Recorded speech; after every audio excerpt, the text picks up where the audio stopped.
नमस्ते मेरे भारत के दोस्तों, आज हम बात करेंगे एजुकेशन सिस्टम। मोदी सरकार ने नई शिक्षा नीति को अपनाया है। नई शिक्षा नीति में 10+2 ढांचे को पूरी तरह से खत्म कर दिया गया है। हमारे देश का शैक्षणिक पाठ्यक्रम 10+2 पर आधारित रहा है, लेकिन जल्द ही यह 5+3+3+4 पर आधारित होगा। इसका मतलब है कि आधा हिस्सा प्राथमिक से दूसरी कक्षा तक, दूसरा हिस्सा तीसरी से 5वीं कक्षा तक, तीसरा हिस्सा 6ठी से 8वीं कक्षा तक और आखिरी हिस्सा 9वीं से 12वीं कक्षा तक होगा। भारत सरकार की नई शिक्षा नीति को एनईपी के नाम से जाना जाता है। 1986 में इसका मसौदा तैयार होने के बाद इसे आखिरी बार 1992 में संशोधित किया गया था।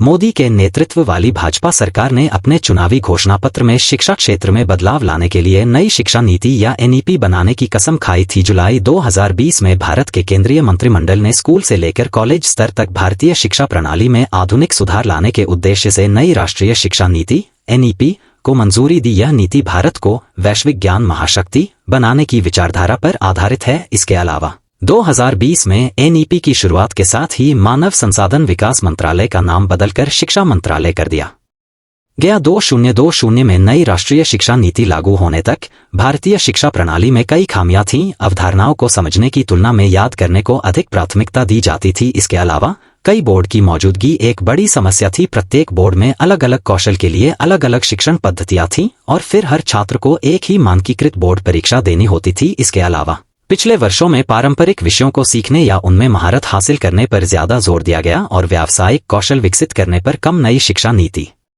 में भारतीय शिक्षा प्रणाली की सभी कमियों और सीमाओं का ध्यान रखा गया है। इसके अलावा नीति का उद्देश्य व्यावसायिक और औपचारिक शिक्षा के बीच की खाई को पाटना है। नई शिक्षा नीति 2024 की मुख्य विशेषताएं 1।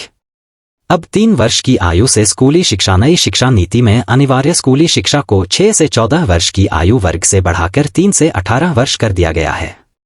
एनईपी में स्कूली पाठ्यक्रम में 3 से 6 वर्ष की आयु के बच्चों के लिए 3 साल की पहले से मान्यता प्राप्त प्री स्कूलिंग शामिल है। नई प्रणाली में 12 साल की औपचारिक शिक्षा और 3 साल की आंगनवाड़ी प्री स्कूल शिक्षा शामिल होगी। 10+2 स्कूल पाठ्यक्रम ढांचे को 5+3+3+4 पाठ्यचर्या संरचना से प्रतिस्थापित किया जाएगा, जो क्रमशः 3 से 8, 8 से 11, 11 से 14 और 14 से 18 वर्ष की आयु के बच्चों के लिए होगा, जिसमें प्रारंभिक बाल्यावस्था देखभाल और शिक्षा ECCE पर जोर दिया जाएगा। 2 मातृभाषा शिक्षा का माध्यम हो सकती है। एनईपी में विद्यार्थियों की मातृभाषा को शिक्षण के माध्यम के रूप में अपनाने पर जोर दिया गया है। साथ ही 3 भाषा सूत्र का पालन किया गया है और यह सुनिश्चित किया गया है कि किसी पर कोई भाषा थोपी न जाए। एनईपी में मातृभाषा को अनिवार्य बनाने के बजाय उसे शिक्षण के माध्यम के रूप में इस्तेमाल करने का सुझाव दिया गया है। नीति दस्तावेज के अनुसार बच्चे अपनी मूल भाषा में गैर तुच्छ विषयों को तेजी से सीखते और समझते हैं। कम से कम ग्रेड 5 तक, लेकिन अधिमानतः ग्रेड 8 और उससे आगे तक शिक्षा के माध्यम के रूप में घरेलू भाषा, मातृभाषा, स्थानीय भाषा या क्षेत्रीय भाषा का उपयोग किया जाएगा। उसके बाद जहां भी संभव हो घरेलू या स्थानीय भाषा को भाषा के रूप में पढ़ाया जाएगा। विनियमन में कहा गया है सार्वजनिक और निजी दोनों स्कूल इसका पालन करेंगे। 3 कोई यूजीसी, AICTE, NCTE नहीं। भारत में सभी उच्च शिक्षा के लिए एक ही छत्र निकाय के रूप में भारतीय उच्च शिक्षा आयोग HECI की स्थापना की जाएगी, जिसमें चिकित्सा और कानूनी शिक्षा शामिल नहीं होगी। विनियमन, मान्यता और शैक्षणिक मानक सभी सार्वजनिक और निजी उच्च शिक्षा संस्थानों के लिए समान नियमों द्वारा शासित होंगे।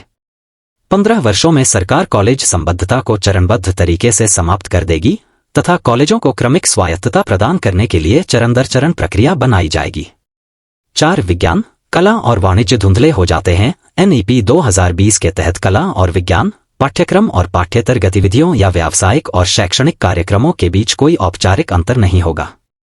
छात्र विभिन्न स्ट्रीम में से किसी भी विषय को चुन सकते हैं। इंटर्नशिप को व्यावसायिक शिक्षा में शामिल किया जाएगा, जो 6ठी कक्षा से शुरू होगी। 5 फ्यूप कार्यक्रम की वापसी और कोई ड्रॉप आउट नहीं। एनईपी के तहत स्नातक की डिग्री 3 या 4 साल की होगी। उस दौरान कई निकास विकल्प उपलब्ध होंगे। व्यावसायिक और पेशेवर क्षेत्रों सहित किसी विषय या क्षेत्र में 1 वर्ष के अध्ययन के बाद कॉलेजों को एक प्रमाण पत्र, 2 साल के अध्ययन के बाद एक डिप्लोमा या 3 साल के कार्यक्रम के बाद स्नातक की डिग्री प्रदान करने की आवश्यकता होगी।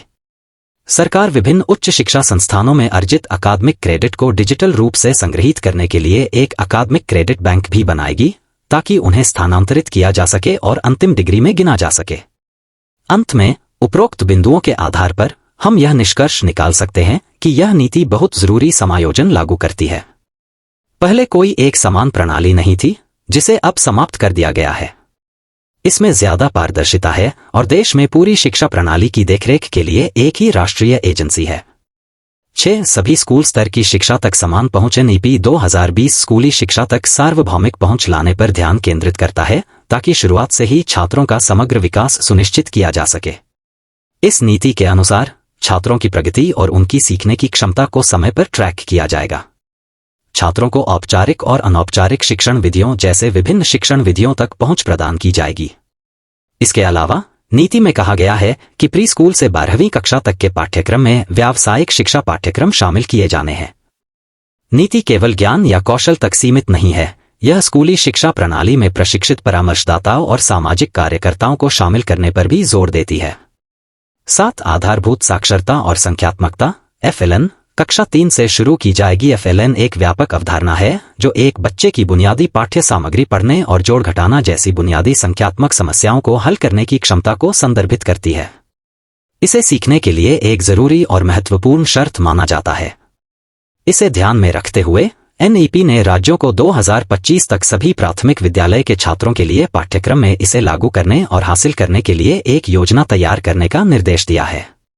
8. स्कूल पाठ्यक्रम में परियोजना आधारित शिक्षा नीति में कहा गया है कि स्कूली पाठ्यक्रम और शिक्षण पद्धति का उद्देश्य छात्रों के समग्र विकास के लिए पाठ्यक्रम तैयार करना होना चाहिए जो उन्हें 21वीं सदी के कौशल से लैस करेगा। छात्रों को कम पाठ्यक्रम सामग्री का अध्ययन करना होगा जो अनुभवात्मक शिक्षा और आलोचनात्मक सोच पर जोर देगा और छात्रों को उन विषयों का विकल्प देगा जो वे पढ़ना चाहते हैं। इसके अलावा कक्षा 6वीं से 8वीं तक व्यावसायिक शिक्षा उपलब्ध कराई जाएगी, साथ ही इंटर्नशिप के अवसर भी दिए जाएंगे। 9. स्नातक नामांकन अनुपात बढ़ाने के प्रयास। पिछले कुछ सालों में बहुत कम छात्रों ने उच्च शिक्षा का विकल्प चुना है, इसलिए इस चिंता को देखते हुए नीति का उद्देश्य व्यावसायिक शिक्षा सहित उच्च शिक्षा में अधिकतम छात्रों को शामिल करना है।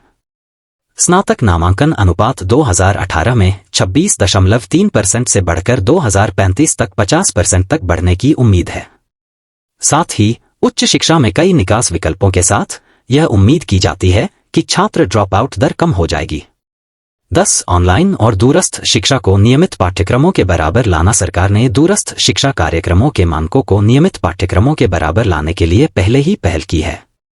ऑनलाइन पाठ्यक्रम, डिजिटल रिपोजिटरी, बेहतर छात्र सेवाओं और शोध के लिए वित्त पोषण और MOCs की क्रेडिट आधारित मान्यता जैसे उपाय किए जाने हैं। 11. शिक्षा में तकनीकी नवाचार। NEP का आधार शैक्षणिक अनुभव को बढ़ाने में प्रौद्योगिकी के उपयोग से संबंधित विचारों के मुक्त आदान प्रदान की पेशकश करने के लिए एक स्वायत्त निकाय, राष्ट्रीय शैक्षिक प्रौद्योगिकी मंच NETF की शुरुआत की जाएगी। प्रौद्योगिकी के इस एकीकरण से कक्षा प्रक्रियाओं में सुधार, शिक्षक पेशेवर विकास में योगदान और शिक्षा नियोजन के प्रबंधन को सुव्यवस्थित करने की उम्मीद है। 12. शिक्षा का अंतर्राष्ट्रीयकरण। NEP 2020 का एक महत्वपूर्ण पहलू यह है कि यह संस्थानों को विश्वविद्यालयों और शोध संस्थानों के साथ वैश्विक सहयोग करने के लिए प्रोत्साहित करके शिक्षा के अंतर्राष्ट्रीयकरण को बढ़ावा देता है। यह केवल छात्रों तक ही सीमित नहीं रहेगा, बल्कि फैकल्टी एक्सचेंज कार्यक्रमों को भी प्रोत्साहित किया जाएगा। इस बीच नीति का उद्देश्य दुनिया के शीर्ष विश्वविद्यालयों को भारत में अपने परिसर खोलने की अनुमति देना है। 13. शिक्षा में सार्वजनिक निवेश में वृद्धि। नई शिक्षा नीति के उद्देश्य के अनुरूप शिक्षा में निवेश बढ़ाने के लिए केंद्र और राज्य सरकारें मिलकर काम करेंगी। दोनों सदनों के बीच सहयोग से शिक्षा क्षेत्र में निवेश को जल्द से जल्द GDP के 6% तक पहुंचाने की उम्मीद है ताकि शैक्षिक बुनियादी ढांचे में सुधार हो सके। इस वीडियो से आपको कुछ भी सिखाने को मिला हो तो इस वीडियो को लाइक कर देना और सब्सक्राइब कर देना और एक अच्छा सा कमेंट कर देना। मिलते हैं नेक्स्ट वीडियो में।